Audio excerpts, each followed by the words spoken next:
everyone, in today's video I'll show you guys how you can add a contact to your favorites in your iPhone. Welcome back to our channel iOS. So let's dive right into it. So the first thing that you have to do is simply open your phone application on your phone, and after doing that, here you'll have to tap on the favorites option that you can see right here. So after doing that, here you can see I don't have any favorite contacts. In order to add one, you'll have to tap on the plus icon that you can see right here.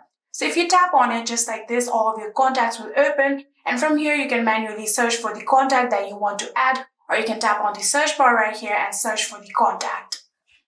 So here you can see this is the particular person that I want to add to my favorites. So I'm going to tap on it, and after tapping on it, I'll get three different options. So if you want to add their messages as the favorite, you can tap on it, or if you want the video call to be their favorite, you can tap on video call. But for now, I'm simply just going to tap on call.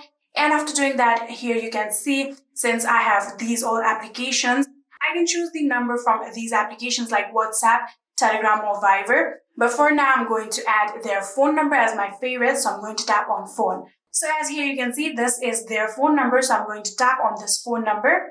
And just like this, here you can see they are now on my favorites. And just like this, you can simply just tap on this plus icon and add a contacts to your favorite on your iPhone. I hope this video was helpful to you guys. If it was, please do not forget to hit that subscribe button and like our video. Thank you so much for watching. See you in the next.